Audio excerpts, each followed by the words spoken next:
going on?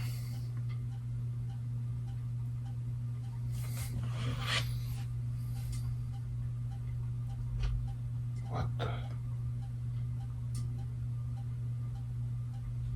No, no, no, no, no, no, no, no. I'm not doing this. I'm not doing this.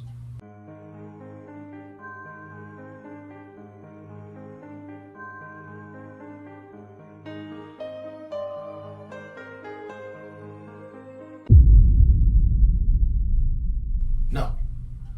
Wake up.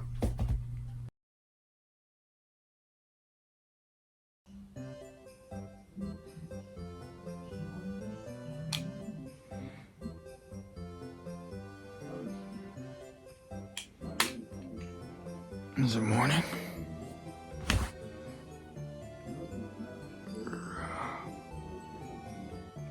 I need an apple. My Apple headphone. My Apple phone.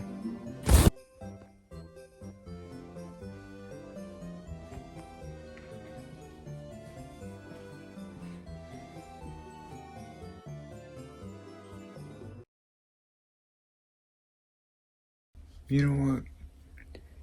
I should make a company from the name of the simplest fruit that everybody knows of.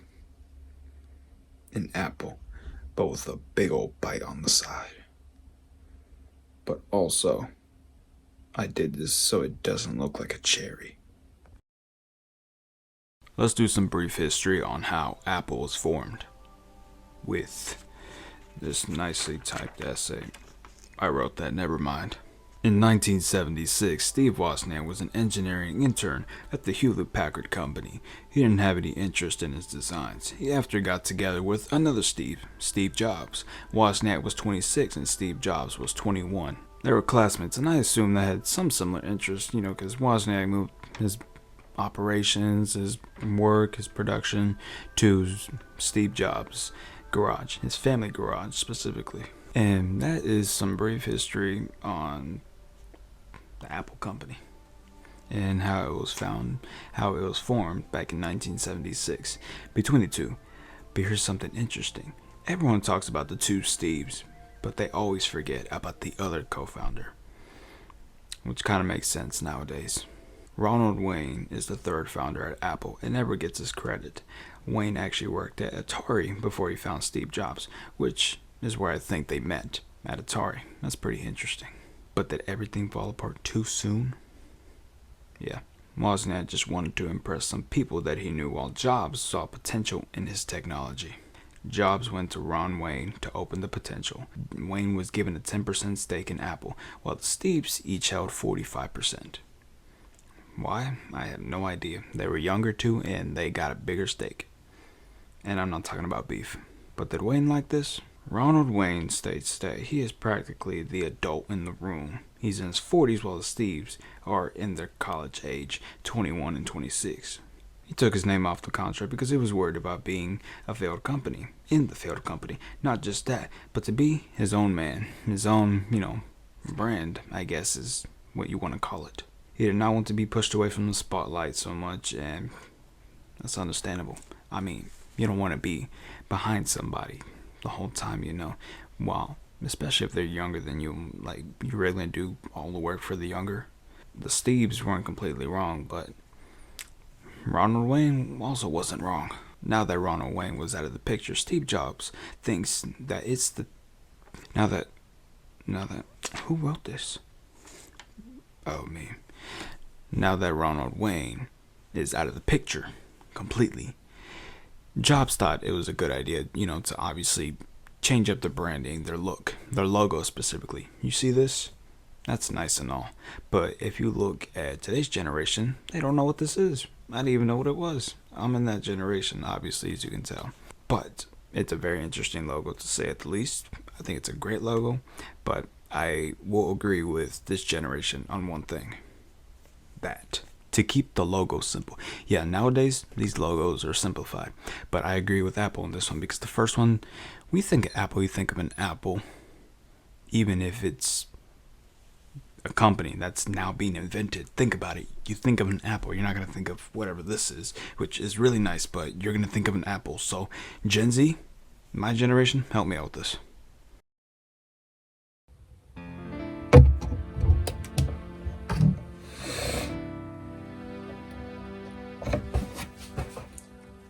We're gonna do this again?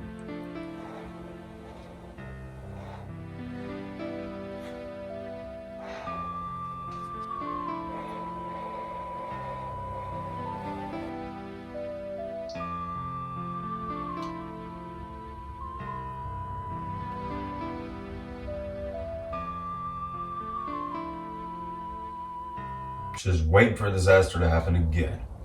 As you can see, I'm no longer inside the house for now because I think my house is haunted. There's a camera in the cabinet while I was trying to drink my coffee. So, after Ronald Wayne took his name off the contract with Steve Jobs and Steve Wozniak, they started production in their garage, specifically Steve Jobs' family garage. This was a year before the actual release date. They started in 1975. Now, Wozniak was doing something about video games and stuff. He was testing it out. He wanted to do it for fun and also to, show it off, And then Steve Jobs, he saw the potential. So, come on, he used the potential. You got to make money somehow. So they made the Apple I. Now, they found their company in April 1st, 1976. Now, 10 days later, on April 11th, 1976, they released the Apple I. What the hell? It's not bad. Look, this is a 70s product. It's a computer. They didn't really exist that much yet, if you know what I'm trying to say. But that's fine. I'm pretty sure it was functional. Now, you see all these releases over here? We're going to skip those. You know why? Because this is supposed to be brief and I don't feel like talking about every specific version because most of them look the same. So we can skip to their next innovation, the iPod. The iPod, released in October 2001. And it was a mind-blowing invention. Everybody liked it. That Steve Jobs made it specifically for the little tiny pocket in your pants if you do have one. It's a commercial, he's showing it off, You really only care about the cell phones that Apple is selling nowadays. They're high-tech products. So good that a couple years later they released the iPod mini. Now the special thing about these, iPods are MP3 players. I've never actually had an iPod myself, but I remember my family having an MP3 and then we would play it in the car. I don't remember what we played, I don't know what we played exactly, but we had an MP3. I don't think I've had a personal iPod or anything like that, but I'm pretty sure they would have been cool. Now with these you can store about 1,000 songs. They have so many hours of battery life. It's just, it worked for many people. Just like put it in your pocket and play some music, walk around. See, I wish I was living in the early 2000s like that. Now let's go to our last major product before Apple really exploded with the iPhone, the MacBook. Yeah, I didn't know this either. The MacBook released before the iPhone. The MacBook released on May of 2006.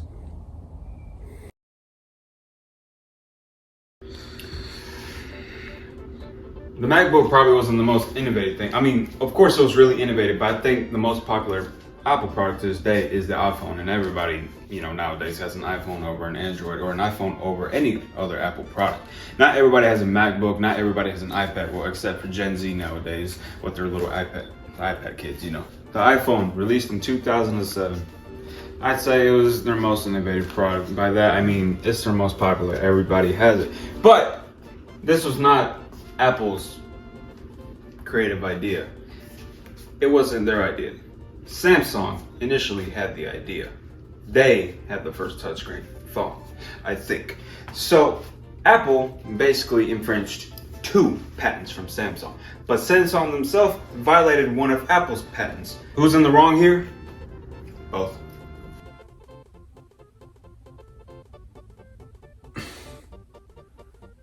I have a better idea.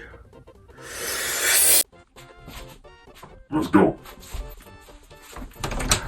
It's Apple. They like to scam us, with the iPhone 5 in 2012, they took away the little fat charger, So now they have that new skinny charger that we have nowadays. iPhone X, they took away the home button. Look, that's controversy with Apple. They like to rip you off and do all that, That's how it works. That's how Apple works. They're expensive. themselves are cheap. I know they only pay a couple cents, maybe up to a few dollars on every single iPhone. It's a scam. Let's just say that. With this company, you never know what's going to really happen. I mean, one day they're going to take the screens apart from the phones and sell those separately, like they did with the charger back in 2020 with the iPhone 12. I feel like Apple is just, well, nowadays they're a very expected company. You know what they're going to do. They're very predictable. That's how Apple is. So, I mean, who knew they were going to name a company Apple? I mean, look, it looks like a cherry. Originally, it looked like a cherry. Why do you think they named it Apple?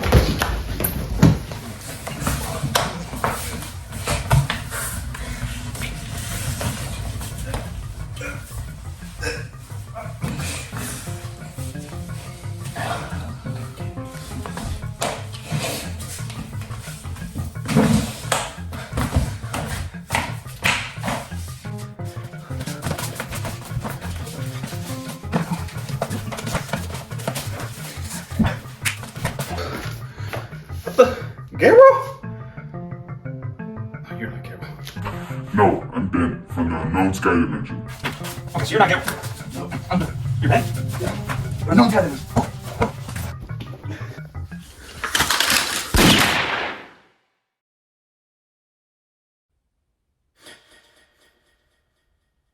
No way. I ain't having it. No.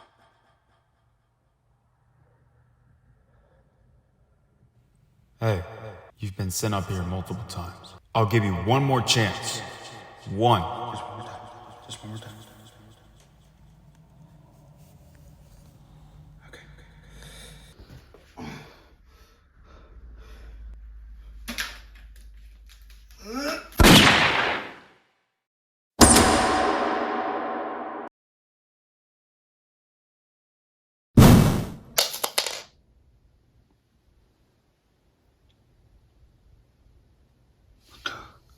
What is this?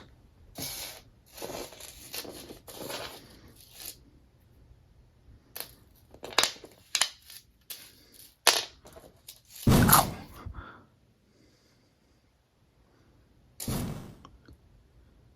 That burns.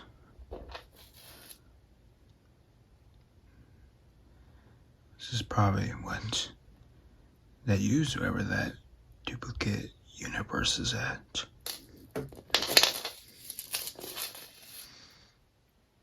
What if I just throw it in the sky?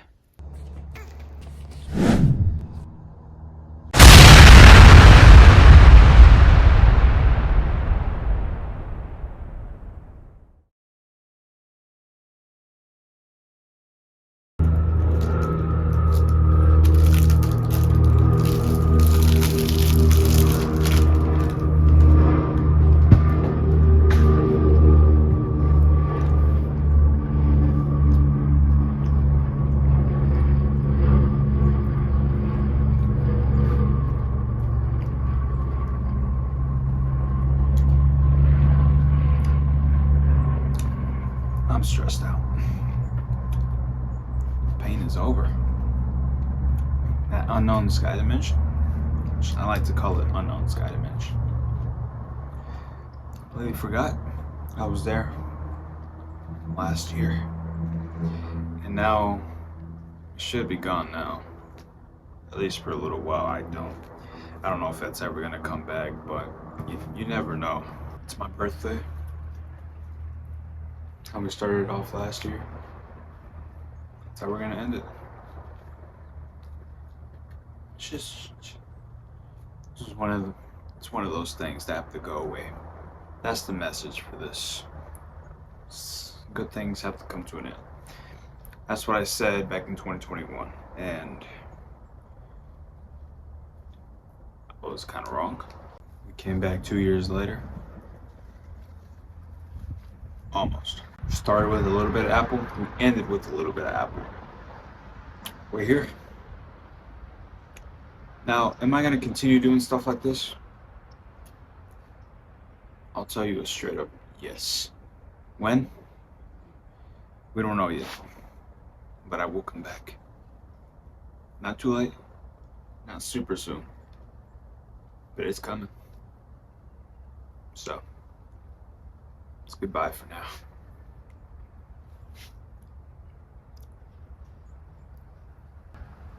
Adios, Nerd Talk.